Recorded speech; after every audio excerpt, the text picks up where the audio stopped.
Spent the first few weeks visiting church wardens, treasurers and PCC members. We held an open evening here at the rectory and people came from all 5 of the parishes.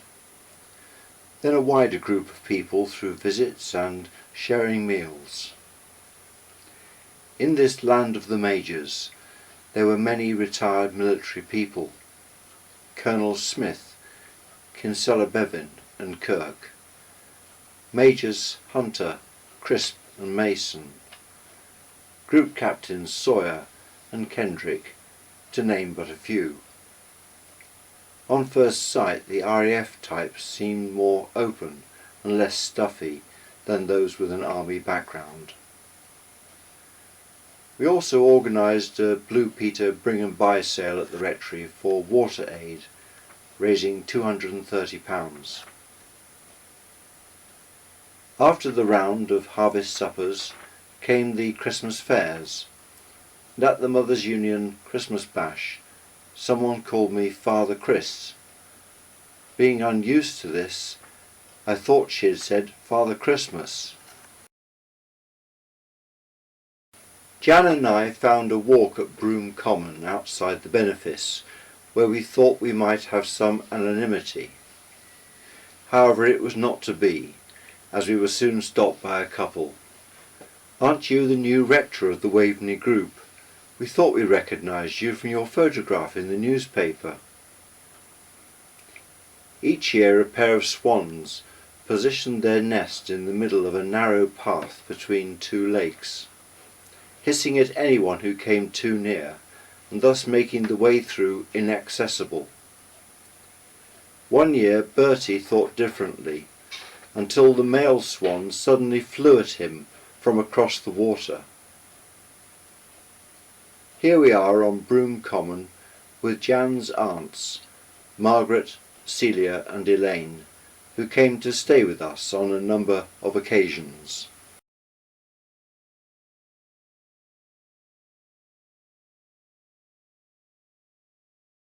As the newly appointed rector, my first project in the Waveney group was to draw together a group of some 20 people from the 5 parishes to form a team that would work together to train and encourage people in our communities to take part in a wide range of activities.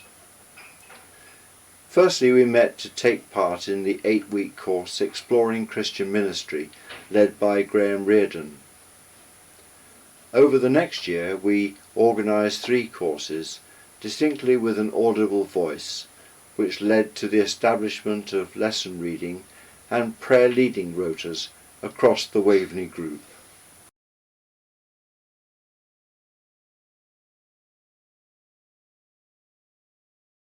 Someone's at the Door, from which pastoral visiting teams grew, and Our Mouth Shall Proclaim Your Praise, designed to help lay people in leading worship. Unfortunately, one of our keenest team members, Dorothy Temple, who I saw as a possible candidate for ordination, was forbidden to continue after the first week by her husband Richard, who seemed to resent everything that she did connected with the church. However, I had a meeting with the Archdeacon of Norwich to discuss the possibility of Bill Jenner going forward to an ABM selection conference. He was soon selected to train as an ordained local minister, and John Lowry as a reader. Next, a monthly praise, prayer and fellowship began to meet in team members' homes. And in 1997 Bill Jenner was ordained and John Lowry was licensed as reader at Norwich Cathedral. The ministry team was now engaged in 2 further courses, a 16-week pastoral foundation course in which we developed our counselling skills, and finally in 1998 a 10-week course entitled The Costly Love of God. However, during all of this, Reg Harvey, the NSM that I had inherited, refused to take part in any of the training, and the one and only time that he came to a fellowship meeting, he used it as an opportunity to praise himself for taking on John Lowry in his funeral business. As an Ellingham youth in the 1930s, Reg came under the influence of Stanley Pert, the conservative evangelical priest in charge of Ellingham, who apparently used to lead his youth club down the road chanting "Death to the Pope," and suggested to his followers that they empty the contents of their fountain pens in the holy water at the local Catholic church. This group at Ellingham formed close links with Northern Ireland's Reverend Dr. Ian Paisley. Reg and the Ellingham church warden Les Smith were obviously very proud of all this. Very stuck in church life 60 years ago, they were unhappy with the alb and stoles that I wore, refused to receive wafers at Holy Communion, objected to the prayers for the dead, and yearned for hellfire and damnation sermons. A negative force in so many ways, in PCC meetings Reg attempted to undermine me, and would then read out letters he had received which were full of praise for himself. Humility was not one of his strong points. At one PCC meeting he reversed his chair so that his back was towards me for the whole meeting, obviously hoping that others would follow suit. On a number of occasions Reg threatened to resign. I think he expected me to plead with him not to, as my predecessor Roger Blankley apparently did quite often. When I did not do so, he always quickly retracted. I had been warned about Reg by other clergy in the area, but imagined, quite wrongly, that I could win him round. On his 70th birthday, Reg was required by the diocese to officially retire, but I asked Bishop Peter to grant him the title Honorary Curate Emeritus, as well as permission to officiate. At a special group service we gave Reg a thank you cheque for £575.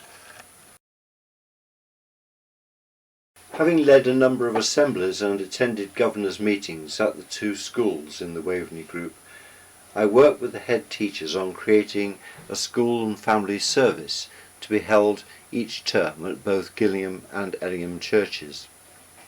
With lots of congregational participation, these proved to be popular with both school families and parishioners.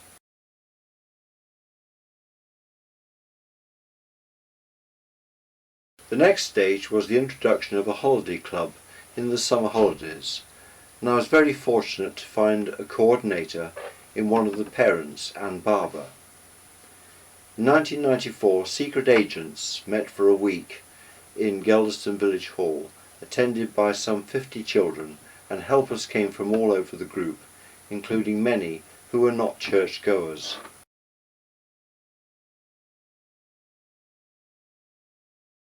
More holiday clubs were organised in following years.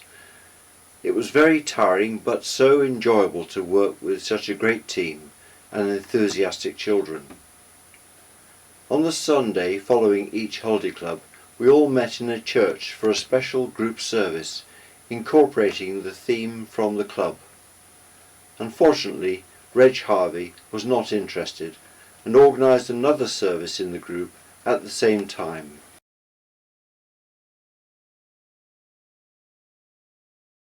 A kindly benefactor to the diocese had left a fund for clergy holidays in her will, and so it was that Bishop Peter sent us a gift for this purpose. Having blessed the new Gillingham sign, Jan and I set off for our first foreign holiday to Greece. It was the first time that I had ever paid for an air flight.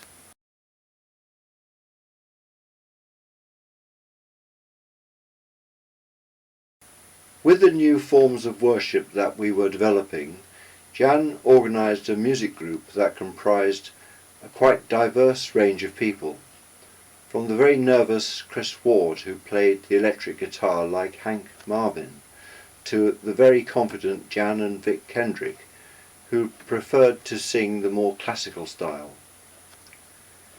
We produced a group worship book called Songs for Celebration, and also drew together a drama group to perform at special services.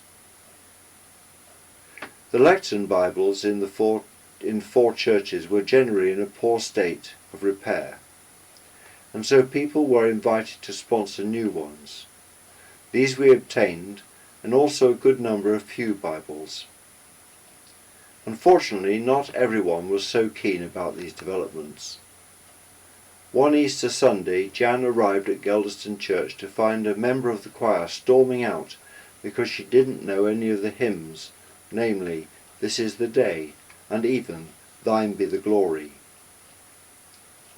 At a following PCC meeting, spurious statistics were produced to prove that numbers in the congregation had fallen since the introduction of the occasional modern hymn into worship. Jan and I took part in so many events, suppers, quizzes, fetes, sales and fundraisers, and were often asked to perform songs, some with audience participation. After 2 years we were joined by a guitarist named Mike and worked out our harmonies. We joined in the Geldeston New Year Eve Progressive Supper on a number of occasions. Once we visited the home of Barry Evans, a very interesting man who used to be a rubber planter in Malaya, who mixed us a gin and tonic with singed lemon slices. Some years, snow and very low temperatures meant walking between different venues quite hazardous.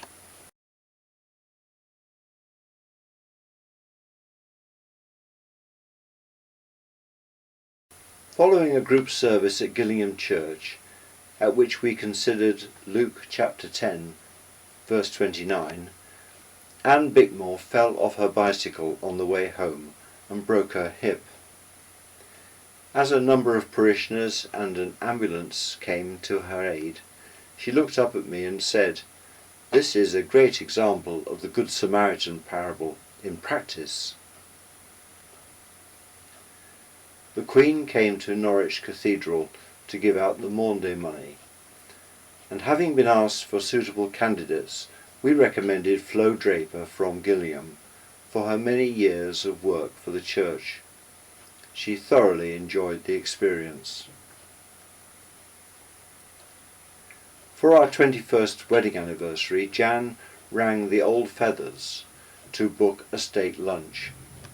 However, she pressed redial by mistake, and Dad answered from Sheffield. She asked, "Is that the Old Feathers?" He didn't recognise her voice and replied, "I've been called many things in my life, but I am not the Old Feathers." Jan only realised who it was after she had put the phone down. I was invited to Major Simon Crisp's home at Kirby Cane Hall for lunch, which was served by his butler. With the meal we drank claret, and later Jan kindly drove over to collect me. Among his reminiscences was the memory of the parishes raising funds in the 1950s to sponsor Reg Harvey in his training to be a lay reader, only to see Reg a few weeks after receiving the cash on a brand new Norton motorbike. On Remembrance Sunday at Kirby Cane Church, I borrowed from Dougie Sayer certain objects from the Second World War, including the parachute which had carried a bomb which did not explode into Kirby Cane. As I draped the parachute over the edge of the pulpit, Simon Crisp was obviously moved and said out loud that the other bomb which did explode had nearly killed him. Responding to a request from the Norwich Records Office, I embarked on the process of sending them all the completed parish registers, funerals, marriages and baptisms. However, I met a brick wall at Kirby Cane. Some months later, the news filtered through that Norwich Library, which housed the record office, was on fire. The phone rang, and I knew just who it was. Although I was very relieved to hear later that all the Waveney Group records had survived, maybe Major Simon Crisp knew something that I didn't. At a Kirby Cane PCC, I lost it, as Simon put it. Throughout the meeting, two elderly women had criticised every suggestion that I was making. The final straw came when they complained about the proposed presence of children at a harvest festival service. I knew at that point I could either continue to absorb it or let them know how I felt. I decided to let them know, and my anger did run away a bit, and the word bloody did appear somewhere in my reply. Afterwards, the church wardens, Simon Crisp and Bill Jenner, were very supportive and felt that the incident might have done some good. In December 1995, Bishop Peter, on his pilgrimage around the diocese, visited us. This is his account of the visit here from his published diary. Then I was taken to the Waveney Group, where Chris Whiteman, the bright new young vicar, who was a curate in the diocese, seems to have settled well. After visiting Gillingham First School, we went to Geldeston Memorial Hall to meet a group of villagers. Chris then dropped me at Kirby Cane Hall, where I was welcomed by Major Simon Crisp, formerly of the Horse Guards, and I had a pleasant hour with him. He lives in his beautiful house alone with a housekeeper and butler. A strong supporter of Chris, and beneath the bluff grandee, heavy smoking exterior, is a good and sensitive man who thinks about his faith.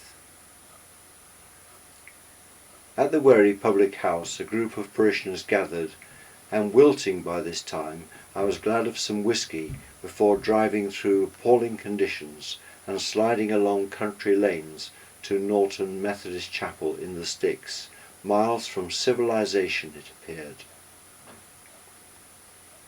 In fact, it was me who was driving the car and did a 90-degree spin on the ice, and so the rest of the journey was definitely at snail's pace. On the 2nd of January 1997, Simon Crisp, who had been a good friend to me, died at the age of 59.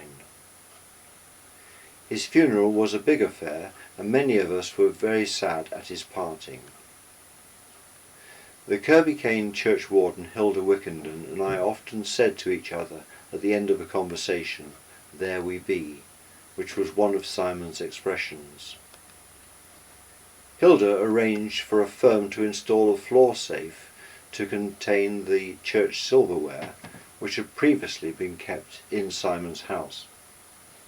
However, as they began the excavation into the vestry floor, they came upon an old crypt, in which there were a number of lead coffins, presumably belonging to past residents of Kirby Cane Hall.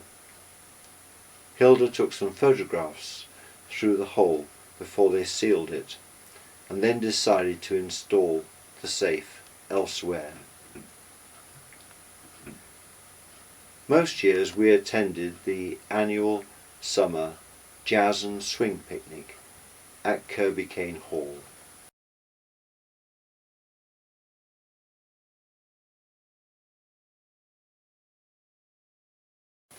In September 1993 I began a counselling course with Ipswich Concern.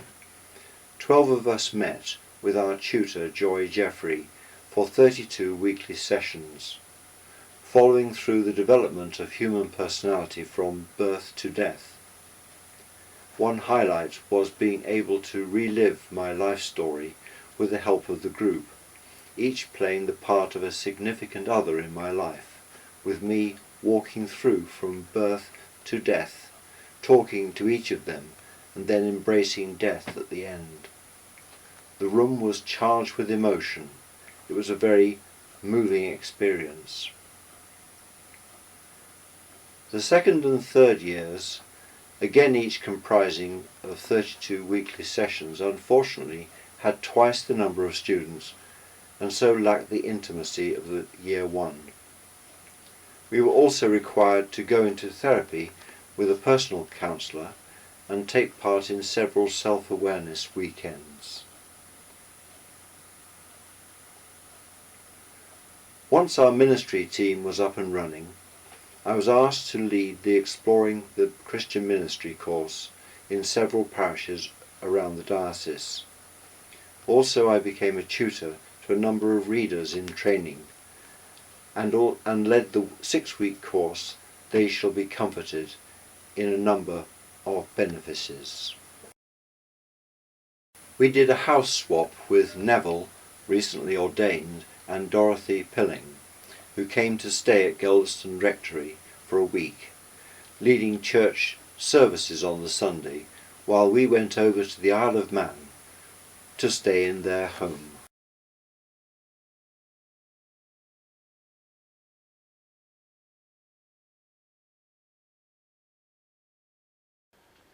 Go on.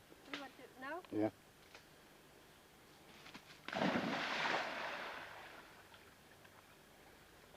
Very wet and dog. Yes. The trouble's jumping out. You of normally his way. go on actually. We'll go where you are, Janet. He goes anywhere, doesn't he?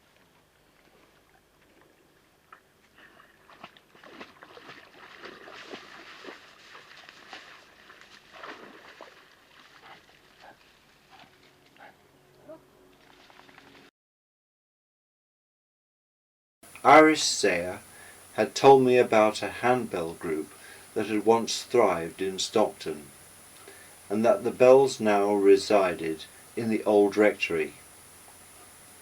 Then Doreen and Ken Spencer arrived in Ellingham, and I thought that it would be a great idea to match bells to ringer. So I went round to their home full of enthusiasm and duly tipped the bells out onto the hearthrug.